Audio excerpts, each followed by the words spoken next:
उसके कटोरे में 2 रुपए का या 5 रुपए का सिक्का डालते हैं तो क्या आप उसकी पूरी हालात पूछते हैं कि आपकी क्या क्या जरूरतें हैं वो पूरी की जाए? तो यही ये भिखारियों की जो सूरत हाल है, ये आपके पूरे हालात पर गौर करने के लिए कोई तैयार नहीं है, बल्कि आपकी जिम्मेदारी ये थी कि अम्र बिल मारूफ और नही अनिल मुनकर का काम करते, आप यहां पर इंसाफ कायम करने का काम करते, आप यहां पर अमन कायम करने का काम करते। इंसाफ और अमन वही कायम कर सकते हैं जो अखलाकी तौर पर मजबूत हों। इंसाफ और अमन वही कायम कर सकते हैं जिनके पास इस्लामी नजरिया हो, जिनके पास खौफ खुदा हो।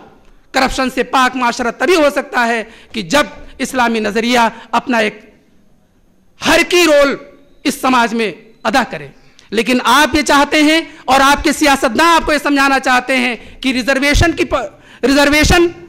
की पॉलिटिक्स आज कीजिए। कल वो उर्दू की पॉलिटिक्स कर रहे थे, उससे पहले वो पर्सनल लॉ की पॉलिटिक्स कर रहे थे, उससे पहले वो एमयू की पॉलिटिक्स कर रहे थे, उससे पहले वो दूसरी मुख्तलिफ पॉलिटिक्स कर रहे थे। लेकिन हर पॉलिटिक्स में उन्होंने कभी उसको मकसद से हमकिनार नहीं किया, कभी उसे नतायज से हमकिनार नहीं किया, बल्कि खुद ही उसको उस तहरीक को खत्म कर दिया। ये रिजर्वेशन आप पहले से मांग रहे हैं, लेकिन जो देने वाले लोग हैं वो देने के लिए तैयार नहीं है, बल्कि रिजर्वेशन एक साजिश है। आप प्रो रिजर्वेशन बनते हैं। रिजर्वेशन जब पूना पैक्ट के दौरान रिजर्वेशन का मुआहदा हुआ अंबेडकर और गांधी के बीच में, तो उसके पीछे जो मकसद था वो ये था कि अंबेडकर ये चाहते थे कि मुख्तलिफ ज़ातों को उनके परसेंटेज के हिसाब से नुमाइंदगी दी जाए और वो फिक्स कर दिया जाए।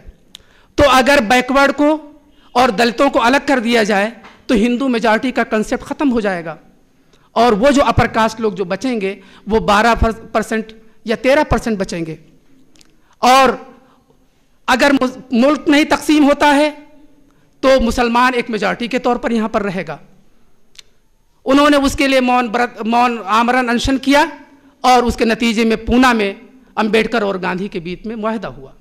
और ये जो आजकल हो रहा है रिजर्वेशन, ये सभी जानते हैं कि मुसलमानों का हिस्सा काट करके, सच्चर कमेटी की जो रिपोर्ट आ रही है, मुसलमानों का हिस्सा काट करके दलितों को दे दिया जाए।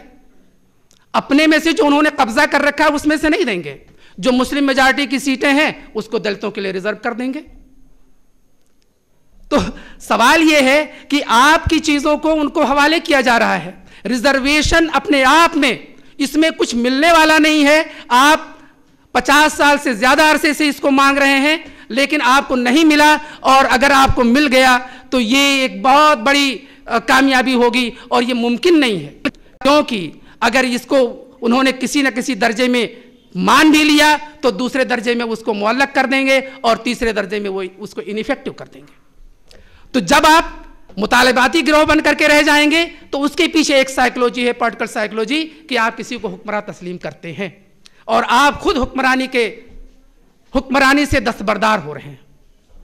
तो जब आप हुकूमत नहीं करना चाहते, जब आप इक़्तिदार नहीं करना चाहते, तो आखिर जब इंसाफ पसंद लोग इक़्तिदार में नहीं आना चाहते, जब अमन पसंद लोग इक़्तिदार में नहीं आना चाहते, तो फिर आपको मांगने से इंसाफ नहीं मिलेगा।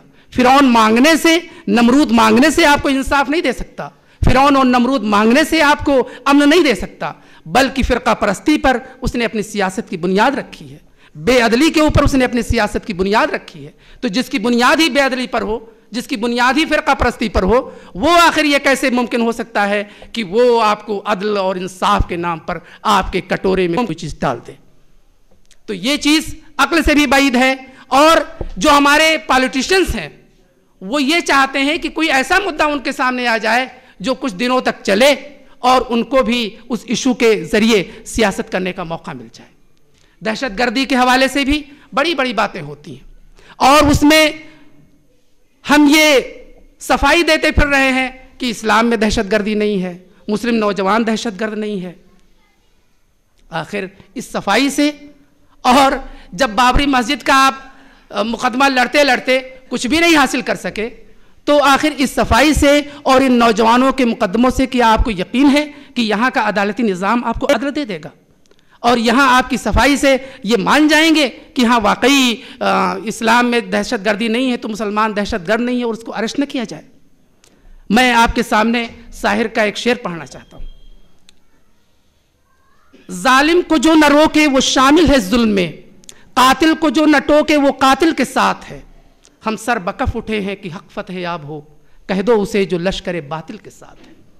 अगर आप रोकने की कोशिश नहीं करेंगे तो आप दहशतगर्द बनाए जाएंगे। आप में इतनी कुव्वत होनी चाहिए कि जो असल दहशतगर्द हैं उनको पकड़ सकें, कि जो एजेंसियां हैं उनका कोलैबोरेशन है दहशतगर्दों के साथ, जो इंतजामिया है उसका कोलैबोरेशन है दहशतगर्दों के साथ, और जो अदलिया है उसको इनइफेक्टिव कर दिया गया है। तो ये आप तभी कर सकते हैं जब सियासी तौर पर आप मजबूत हों, सियासी तौर पर आपको इक़्तिदार हासिल हो। सफाई से काम चलने वाला नहीं है, चाहे वो सफाई आप नज़रियाती सतह पर दें, चाहे वो सफाई आप अदालतों में दें, उसके ज़रिए से कोई कामयाबी मिलने वाली नहीं है। तो दहशतगर्दी इसलिए आपके सामने एक बहुत बड़ा वो चीज़ लाई जा रही है कि वो उसके ज़रिए से आपको एहसास जुर्म में, एहसास खौफ में मुब्तला कर सकें। तक़सीम हिंद का तसव्वुर आपको एहसास जुर्म में मुब्तला करता है और दहशतगर्दी का तसव्वुर आपको एहसास खौफ में मुब्तला करता है। आप कुछ भी ना कर सकें।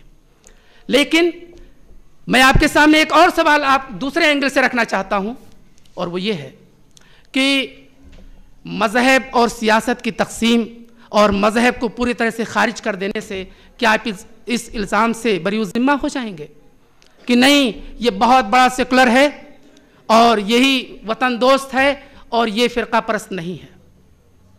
ऐसा होने वाला नहीं है।